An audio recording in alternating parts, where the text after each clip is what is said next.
What is up, everybody? Welcome to the Fit in the Form podcast for the ZOZO Championship and a little bit of an opportunity to talk about Tiger Woods. I am your host for this short form podcast, Jason Rouslin, or at DFS Golfer 23 on Twitter. And of course, you can find me in our Slack channels or through the Twitter DMs if you have any questions about either this content or any other content.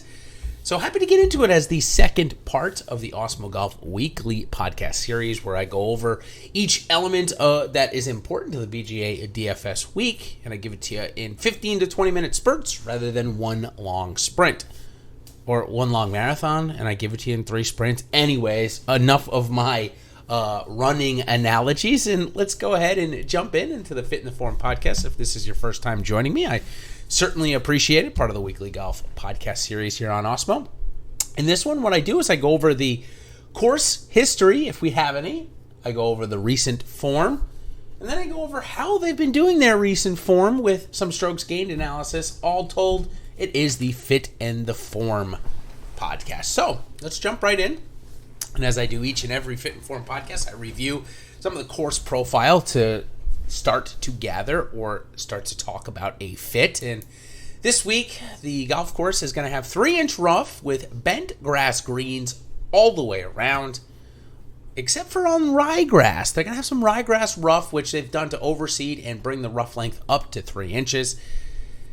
And because we haven't had a tournament here since 2013, and even then it was only 18 golfers, we don't have a lot of information in terms of greens and regulation or driving accuracy or what have you. But at a par 72, 100 yards with 5 par 5s, I can expect these fairways to be a little harder to hit, because if not, with 5 par 5s and not much else to defend it, I could see the scoring getting real low. So with that, I do suspect driving accuracy to be down a little bit and the rough length to play a big part. So, okay, let's jump right in. First, we're going to start off with some recent form, where I'm going to tell you some good information about some of the players in here and break it down. And of course, if you're looking for this information, or if I talk too fast, go ahead and check out the Fit in the Form guide of each and every week on Awesemo.com. Of course. And of course, if you're looking to join us, looking to get a little bit more, looking to see how I use this information, well, come on and join us on the Awesemo Plus side. We've got a great month of golf coming up. Believe it or not, we've got one tournament next week where research is going to be vitally important, with the Bermuda Championship and a field very similar to Corrales. And then we're going to get the ultimate one, the Masters, coming up in less than a month. And of course, a couple of tournaments in between there. So no better time to join us out for the month. Just try us out, $29.99 for the month. Or if you want to join us for just the week, $8.95. Or if you want to try us out for all the sports that we have to offer for the week, try it out for just $29.99 for the Platinum Pass weekly. Give it a try and see what we have to offer all at Awesemo. I can tell you that Alex Baker, who does most of our projections, he came in second on the Sunday showdown. He came in first in some football contests. He came in first in a baseball contest. I mean, it's just unbelievable. And if you want access to the same information he uses, that's a perfect reason to join. Okay, let's go into the recent form here. I'm going to start off with top 10s. So Xander Schauffele, the only player in the field who has 4 in the past 11 weeks, which is this data set that I am looking at. A plethora of other golfers have 3, including Ty Hatton, Patrick Reed, Webb Simpson, Russell Henley, Sebastian Munoz, Matthew Wolff, Tony Finau, Xander Schauffele, and Mackenzie Hughes. Actually, I already said Schauffele. I don't know what. Scheffler. That's why. My bad. I apologize. And again, we're looking at top 10s here. When we switch over to looking at top 25s, 3 golfers in the field have 6 in the past 11 weeks. Harris English and John Rahm join Xander Schauffele. Tyrell Hatton, Patrick Reed, Webb Simpson, Sebastian Munoz, those are the guys I just mentioned. They also have 5. They're joined by last week's winner, Jason Kokrak, Kevin Kisner, and Hideki Matsuyama, along with Cameron Smith, who also have 5. A new category that I've added in for the Fit in the Form guide is called the Trending Up category, where I'm going to talk about 3 or 4 golfers that are trending up, and then on the other side, maybe 3 or 4 golfers that are trending down. First one I'm going to talk about trending up is Patrick Reed. He bounced back with now 3 straight top 15s after a rough patch through the playoffs last year that included a miscut and 2 starts outside of the top 40. So Patrick Reed certainly looks to be trending the right way. Also trending the right way, Justin Thomas, after a little bit of a rust patch for him as well that included a missed cut, he's had 3 straight top 12s, including last week's 12th place finish and 8th at the U.S. Open. And the last golfer that I see trending up is Joaquin Niemann. He had a 3rd place there back during the playoffs, then played bad, had a missed cut, and then almost came in last at the Tour Championship, but 3 straight starts now in the top 25 with a top 10 last week after a great weekend. So keep an eye on Joaquin Niemann streaking into this week. Now when we switch over to the negative side of things, looking at no top 10s for 28 golfers in the field. Some of the biggest names that don't have a top 10 would include Victor Hovland.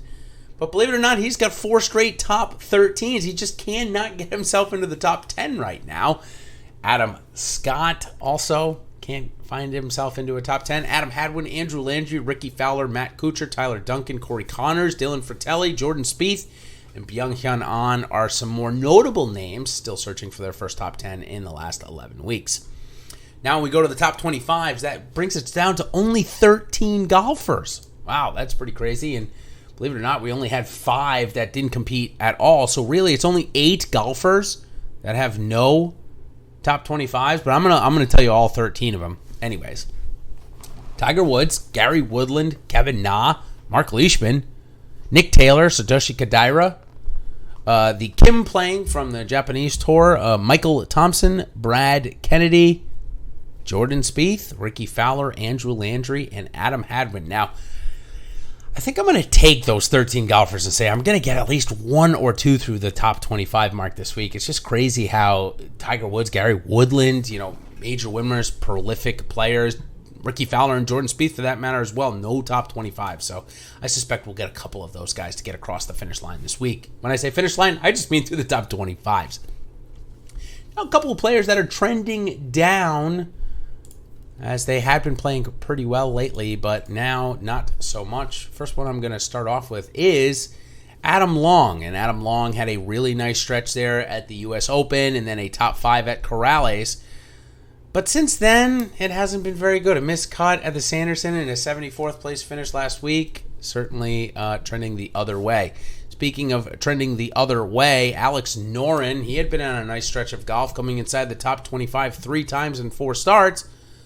Last week, he finished dead last in DraftKings scoring and really struggled with his game, so definitely going the other way. Alex Noren, the one that's going the other way, sadly, this is maybe a case of bad timing for Scotty Scheffler, as since he returned from COVID-19 diagnosis, he has not played well. He's missed a cut and came in 52nd and 37th in the other 2 weeks. So before going out for COVID, Scotty Scheffler was possibly playing some of the best golf in the entire world. So sad to see that happen. Last one, Mackenzie Hughes. It was not long ago that he had a chance to win at the Corrales, but the other 2 starts outside of that were a missed cut at the U.S. Open and a 65th place finish last week. So he had been on a run of golf of 3 straight tournaments where he finished inside the top 13, but it looks like maybe that form is regressing a little bit to his mean.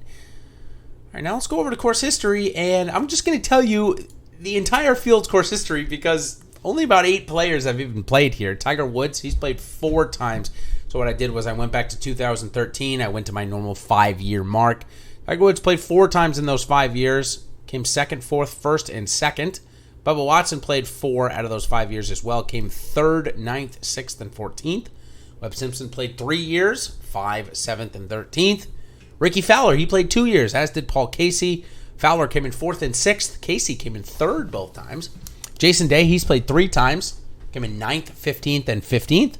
Rory McIlroy has played twice. Came in 11th and 4th. Gary Woodland 10th. And Jordan Spieth 16th in their 1 start each. So that is the entire field's course history. Now, we'll be back. Next week is the Bermuda, so we're actually not going to get too much data from the Bermuda. There's only been 1 year, but this will certainly pick back up for the Masters in a couple of weeks. We've been having a Masters for quite some time now, so plenty of course history to go out there, and we'll certainly spend a little bit more time on this podcast in that section when the time comes. But for now, let's head into our strokes gained category to see what golfers might be a good course fit this week, where certainly we want to find guys that are really consistent off the tee, because driving accuracy probably a little bit more important this week. The more you put it in play, especially on those par fives, the more opportunity you're going to have for scoring. So take a look at some of the golfers that are being consistent off the tee. But before we do that, let's start right up at the top with strokes gained total. And Webb Simpson has the best, or I should say has the highest upside of any golfer in the field. But I really think that it probably has to do with the fact that he plays a lot of those weaker fields that some of the other players don't compete in. However, even though he's playing in those weaker fields, he's still performing admirably. So he's gained more than 2 strokes total in 11 of the 22 starts in the database. Tony Finau, Justin Thomas, and Patrick Reed have all done it 10 times. Speaking of consistency now, which I always start with the upside and then I go over to consistency, and Webb actually leads to consistency as well. He's gained over a stroke and a half total in 73% of his starts. Xander Schauffele, Justin Thomas, John Rahm, Harris English, and Hideki Matsuyama are all the ones over 60% of their starts, and where that has come in. In terms of performances over the last 11 weeks or so, Jason Kokrak's one last week was super impressive.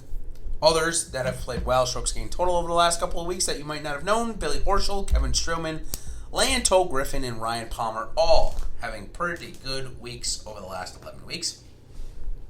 Now into our second category, strokes gained tee to green. We're looking for golfers that have gained more than 1.75, and Justin Thomas and Hideki Matsuyama are the only 2 to have done that at least 11 times. They've both done it 12 times, while Colin Morikawa has done it 10.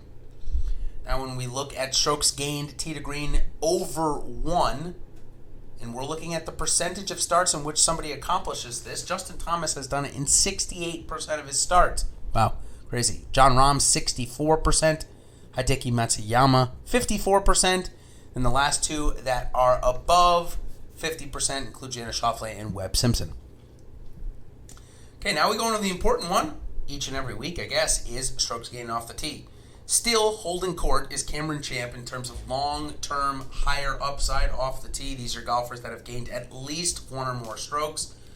Champ still leads with 10 starts in which he's accomplished that. However, when we switch to consistency and lower that threshold from 1 strokes gained to a half a strokes gained, Rory is the most consistent. He's in at 75% of his starts in which he gains at least a half a stroke off the tee. John Rahm also over 70%. 2 of the only guys that accomplished that feat. In the last 10 weeks, all of these next golfers have had a positive week off of the tee in each of their starts. Definitely want to keep an eye out for these guys this week. Tyrell Hatton, Scotty Scheffler, John Rahm, Bubba Watson, Cameron Champ, Dylan Fratelli, and Rory McIlroy. Now, of course, we all know that it is super important to hit your approaches somewhat close, because that's how you get the most birdie opportunities. So golfers that have performed the best on their approaches over the last little bit are Colin Morikawa and Victor Hovland. They've gained at least 1 stroke 10 times in this database, the only golfers to have double-digit times of doing that. Thomas, however, Justin, speaking of, he's more consistent, though. He's gained at least a half a stroke on his approaches in 72% of his starts, while Colin Morikawa and Victor Hovland only do it in about 2/3 of their starts, 66%. So while they seem to have a little bit more upside than Thomas maybe a little bit more consistency. A couple of other guys like Corey Connors, Paul Casey, Tiger Woods, and Russell Henley are all over 60% of their starts in which they gain at least half a stroke on the approaches. Okay, now we're going to talk about the last 10 weeks, and it's a little skewed on my chart if you check out my strokes gained analysis article on Awesemo, of course, which is free as well each and every week. You'll see that Matt Kuchar has the highest strokes gained on the approach for the last 11 weeks, but he only played 2 rounds at the U.S. Open, and I can't imagine he would have been able to keep up that type of performance. So in reality, the best performance has really gone to Bubba Watson, Sungjae Im, Tom Hoge, a couple of other guys that certainly have performed well over the last little bit with their approaches. Paul Casey is another one that It's been struggling a little bit lately, but at least once over the last 10 weeks has gained over a stroke and a half with his approaches. So maybe this is a course where he's had 2 third-place finishes. Certainly accuracy and ball striking should be at a premium, so maybe a little bounce-back spot for Paul Casey this week. Now, golfers that are going to miss the green, which is bound to happen this week, few of them have certainly been competing or performing better than others. 6 golfers have gained at least 1 stroke 6 times in this database. Hideki Matsuyama, Jordan Spieth, Byung-Hun Han, Brian Harman. I'm sorry, only 4 have done it 6 times. There's too many 6s for me, and I got a little confused. Sorry about that. I apologize. But Matsuyama, Spieth, Hanan, and Harman, they've all done it 6 times. Spieth, however, is the only golfer in the field with 50% or more of his starts gaining at least a half a stroke around the green. So while Spieth is going to miss greens, he is the highest probability of being able to make that chip or shot off the green, or at least put it close in terms of the strokes gained around the green. One would think he is a great putter as well, and he certainly has been in the past, but has not been recently at all. Been really struggling with the putter. Taylor Gooch, however, has not. He is the hottest putter in the field. He has gained at least a stroke 7 times. Others like Harman, Berger, Noss, Simpson, Todd, and Horschel, along with Spieth, have done it 6 times. Over the last little bit, however, Kokrak has the best putting performance that we saw last week, gaining 2.75 strokes putting, a full half a stroke more than the guy next over the last 10 weeks. Others that have putted very consistently over the last 10 weeks, gaining at least a quarter of a stroke. Brian Harman has done it in 7 starts. Richie Werenski has done it in 5 starts. So that is it for the Fit in the Form podcast. We're approaching just about 20 minutes here. Normally we get just past 20 when we have a little bit more course history information, but this week we're only dealing with about 8 guys that have started here, so not much to read there. But of course, if you're looking for more information, and of course the very important Against the Grain podcast, which comes out Wednesday morning, that is going to focus on ownership for the PGA DFS slate in the last of the 3 Awesemo Golf podcast weekly series. The reason why I do it last is because there's been so many withdrawals since coming back from COVID because of COVID and other reasons that it's most important to wait as long as I can to get accurate ownership projections. So come for that tomorrow, or I should say Wednesday morning, 7 a.m. It should be out probably a little later than 7 a.m., probably more towards 9:30 or 10 a.m. That should be out and live. So lock time this week is Thursday, closer to 10 or 11 o'clock, maybe even 12. So we got 12:45 last week for the first couple of rounds. We might even be having that again, as it's a similar field size, exact same field size, I should say. So probably going to get a 12:40 start on the West Coast, 9:45 local time there in Malibu, California for the ZOZO Championship. Good to see Tiger Woods back in the field. So until next time, everybody, until Against the Grain tomorrow, thank you for joining, and we will see you on the other side. Cheers.